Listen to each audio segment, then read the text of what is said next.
ചൂരൽമല സ്കൂളിന് മേളിൽ തൊട്ടടുത്ത് ഉണ്ടായിരുന്ന ഒരു വീട്ടിൽ നിന്ന് ഈ ദുരന്തമുണ്ടായ സമയത്ത് കഷ്ടിച്ച് രക്ഷപ്പെട്ട തങ്കച്ചേട്ടനാണ് ഇപ്പോൾ നമ്മളോടൊപ്പം ചേരുന്നത്. ചേട്ടാ, വളരെ ഒരു മിനിറ്റ് മുമ്പാണ്ടൊക്കെയാണ് അവിടെ നിന്ന് രക്ഷപ്പെട്ടത്. മിനിറ്റ് എന്ന് പറയാൻ പറ്റും, സെക്കൻഡ് കിട്ടി. ഞങ്ങൾ സംഭവം നടക്കുമ്പോൾ വീട്ടിൻ്റെ മുകളിലേക്ക് കല്ലെല്ലാം വന്ന് ജാമക, വാതിലെല്ലാം അടഞ്ഞു പോയി. എൻ്റെ മകനും മരുമകളും ചെറിയൊരു കുട്ടി അവർ റൂമിനകത്ത് ബ്ലോക്കായി. പിന്നെ കല്ലെടുത്ത് കുത്തിപ്പൊളിച്ചിട്ടാണ് അവരെ പുറത്താക്കി. വീട്ടിൽ പോയി നോക്കുമ്പോൾ അമ്മായിമ്മയുടെ വാറ് തുറക്കാൻ പറ്റില്ല. അത് കട്ടിലൊക്കെ ഇങ്ങനെ വന്നിട്ട് മറിച്ച് ഇങ്ങനെ ഇട്ടിരിക്കുക. അതായത് ഈ ചണ്ടി ചപ്പ് കല്ലെല്ലാം വന്നിട്ട് കിടന്ന കട്ടിൽ മറിച്ചിട്ട് വാതിലെ സൈഡിൽ കൂടെ വെച്ചിട്ടുണ്ട്. മിണ്ടുന്നുണ്ട് വിളിക്കുമ്പോൾ, മൂളുന്നുണ്ട്. പക്ഷേ വാറ് തുറക്കാൻ പറ്റില്ല. പിന്നെ ആ വാതിലും കല്ലെടുത്ത ഇഷ്ടം പോലെ കിടക്കുന്നു. കല്ലെടുത്ത് വാതിലിൻ്റെ പിറകെ പൊളിച്ച് വലിച്ച് പുറത്താക്കി നോക്കുമ്പോൾ ഞങ്ങൾക്ക് ഓടാൻ പറ്റുന്നുണ്ട്. മുറ്റത്ത് നോക്കുമ്പോൾ മുറ്റത്ത് ഇത്രയും ചെളി. ഇറങ്ങി നോക്കുമ്പോൾ ഞാൻ താന്നു പോവുക, അത് കുഴിയിലോട്ട് പോവുക. പിന്നെ അവിടെ എന്താ അവിടെ എല്ലാം ഞങ്ങൾ 6 പേരെ കൂടെ കെട്ടി പിടിച്ചു. 6 പേരെ കൂടെ കെട്ടി പിടിച്ചു. ഇനിയിപ്പോൾ നോക്കണ്ട, പോയി എല്ലാവരും ചേർന്ന് ഇങ്ങനെ എല്ലാവരും ഇങ്ങനെ ചേർത്ത് തരീന എല്ലാവരും കൂടെ ചേർത്ത് ഇങ്ങനെ പിടിച്ചിട്ട് അപ്പോഴത്തേക്കും വരുന്ന് പോവുക. 1 മിനിറ്റ് സമയം അവിടെ നിന്നതാണ്.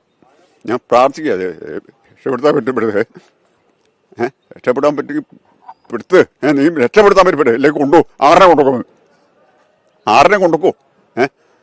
1 മിനിറ്റ് അവിടെ നിന്നത്. അങ്ങനെ ഞങ്ങൾ അടുത്തൊരു ആ കുന്നിൻ്റെ മുകളിലേക്ക് ഏകദേശം ഒരു 10 അടി അങ്ങ് കയറിയിട്ടുള്ളൂ.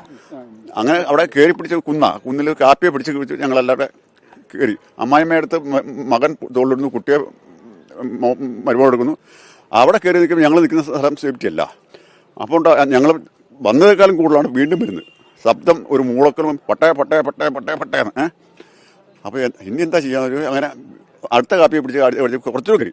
അപ്പോൾ ഞങ്ങൾ ആദ്യം നിന്ന സ്ഥലം പോയി, അത് പോയി. പിന്നെയും ഞങ്ങൾ പറഞ്ഞു ഇവിടെ നിന്നിട്ടും കാര്യമില്ലല്ലോ, പിന്നെയും കയറാൻ പറഞ്ഞു. പിന്നെ ഒരു 100 മീറ്റർ കയറാൻ പറഞ്ഞു. ഇതുപോലെ വലിയ കാറ്റോ. ആ 100 മീറ്റർ കയറി എല്ലാം മെല്ലെ പോകണേ പോട്ടെ, പോകാൻ പറ്റുന്ന കയറിപ്പോവും. അങ്ങനെ ഒരാളെടുക്കണ്ടേ കയറി കയറുമ്പോൾ ഒരു കാലം വെച്ചാൽ 2 കാലം താഴേക്ക് വരുന്നത്. 2 മണി രാത്രി അതിൻ്റെ സമയം ഉണ്ടോ? ഒരു വെളിച്ചവുമില്ല. മഴയാണെങ്കിൽ കോരി ഒഴിക്കുക. ചെറിയൊരു കൊച്ച്, അതൊക്കെ എന്താ അതൊക്കെ മരച്ച് കിടക്കുക. 5.5 വയസ്സ്. അങ്ങനെ ഞങ്ങൾ നിരപ്പിക്കരി അവിടെ എല്ലാത്തിനും അവിടെ കിടത്തി. എല്ലാം അവിടെ അമ്മായിമ്മ കിടത്തി. വേറെ ഒരു പെണ്ണുണ്ടായിരുന്നു, ഒരു നമ്മുടെ അയൽവാസിയുടെ. അത് നമ്മുടെ മുറ്റത്താണ്. രണ്ടാമത് തിരിച്ചപ്പോൾ എടുത്താ.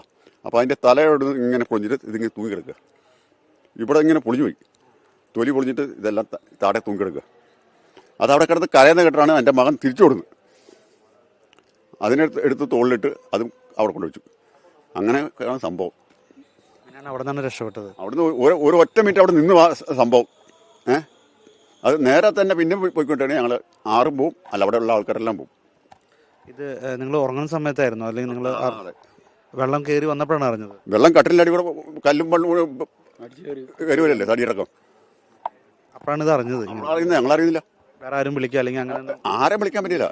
ഒരു സൗണ്ട് കേൾക്കുന്നുണ്ട്, മുഴക്കം ഭീകരമായ മുഴക്കം കേൾക്കുന്നുണ്ട്. അപ്പോൾ ഞങ്ങളെ ഉദ്ദേശിച്ചത് അറിയോ, പുഴക്കൂടെ വെള്ളം പോകുന്ന 1 മിനിറ്റ് കഴിഞ്ഞ് വീട്ടിനകത്തേക്ക്.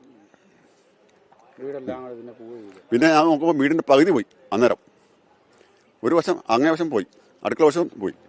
പിന്നെ ഒരു 2 റൂമും ഞങ്ങളുണ്ട്, സിറ്റ് ഔട്ടും. പിന്നെ പോകാനൊന്നുമില്ല. അതിലാണ് ഞങ്ങൾ സിറ്റ് ഔട്ടിലാണ് നിൽക്കുന്നത്. പിന്നെ അവിടെ നിന്നാണ് രക്ഷപ്പെട്ടത്. 1 മിനിറ്റ് അവിടെ ഈ വരവ് നിന്നും, ഈ പൊട്ടി വരവ്. പിന്നെ എൻ്റെ അനിയനും എൻ്റെ അനിയൻ്റെ ഭാര്യയും മിസ്സാണ്. ഇതുവരെ കണ്ടിട്ടില്ല. അവർ അടുത്ത് തന്നെയായിരുന്നു താമസിക്കുന്നത്. ഒരു 100 മീറ്റർ വ്യത്യാസം. വീട് ഇവരുടെ ഈ അനിയൻ്റെ വീടിൻ്റെ അവിടെ നിന്നാണ് തുടക്കം. അനിയൻ്റെ വീടിൻ്റെ താമസിക്കുന്ന വീടിൻ്റെ മുകളിലൊരു വീടുണ്ടായിരുന്നു. ആ വീട് പറ്റപ്പോയി. അതിൻ്റെ അപ്പുറത്തൊരു വീടുണ്ട്, അതിൻ്റെ അടുക്കള വശം പോയി. അവിടെ നിന്നാണ് വന്നത്. പക്ഷേ ഇത് വന്നത് അങ്ങനെയല്ല. ഇത് മുണ്ടക്കൈ ഭാഗത്തുനിന്നാണ് വന്നത്. മുണ്ടക്കൈ ഭാഗത്തുനിന്ന് പൊട്ടി വന്നിട്ട് ഈ 2 പുഴയുണ്ട്. ഒരു പുഴ ഇങ്ങനെ വരുന്നു, ഒരു പുഴ ഇങ്ങനെ വരുന്നു. ആ പുഴയത് വന്നിട്ടാണ് ഈ പുഴയിലോട്ട് ജാമായിട്ട് കുന്ന് കയറി മുകളിലോട്ട് കെട്ടാണ് ഇത് പറ്റിയത്. അത് നേരെ തിരിഞ്ഞ് അങ്ങോട്ട് പോകാമെങ്കിൽ ഈ പ്രശ്നം ദുരിതം ഉണ്ടായില്ല. അതായത് ഇവിടെ ഉണ്ടായില്ല, പക്ഷെ മുണ്ടക്കൈ പോയി. നമ്മുടെ ഏരിയ ഉണ്ടായില്ല. നേരെ പോയാൽ വലിയ പുഴ. വെള്ളം മേലോട്ടാണ് പോയത്, അതായത് മല കയറാണ് ചെയ്തത്. വെള്ളം അങ്ങോട്ട് കയറി, അങ്ങോട്ട് വെള്ളവും മണ്ണും കല്ലും കൂടെ അങ്ങോട്ട് കയറി. എന്നിട്ട് പിന്നെ ബ്ലോക്കായിപ്പോയി. അപ്പോൾ 2 പുഴയായില്ലേ, 2 പുഴയായിപ്പോയി. ഈ 2 പുഴ കൂടുമ്പോൾ ഈ പുഴ ആണ് ഇങ്ങോട്ട് തിരിഞ്ഞ് ഒഴുകിയത്, അതായത് നമ്മുടെ ഭാഗത്തേക്ക്. മറ്റേ പുഴ അങ്ങോട്ട് പോയി, ഈ പുഴ വഴി മാറിപ്പോയി. ഇപ്പോൾ ഇനിയിപ്പോൾ 2 പേരും കൂടി കിട്ടാനുണ്ട്. അവരെ കണ്ടെത്തി എൻ്റെ അനിയനും അനിയത്തി ഈ ഇടവകയിൽ നിന്ന് ആകെ കിട്ടാനുള്ളത് അവർ 2 പേരും. അപ്പോൾ നിങ്ങളുടെ വീടും കാര്യങ്ങളെല്ലാം പോയി, ജീവനോപാധി നല്ല നഷ്ടമായി. ഒരു ഇപ്പോൾ പോയി നോക്കുകയാണെങ്കിൽ കൂറ്റം പാറ കിടക്കുന്നത്. വീടിരിക്കുന്ന സ്ഥലത്ത് വീടുള്ളതെന്ന് എങ്ങനെ സ്ഥലം കണ്ടുപിടിച്ചത് എങ്ങനെയാണെന്ന് വെച്ചാൽ മരം കണ്ടുവച്ചതുകൊണ്ട് പിന്നെ നമ്മുടെ വീടിൻ്റെ ഓപ്പോസിറ്റ് ഒരു വീടിൻ്റെ പകുതി വീടുണ്ട്.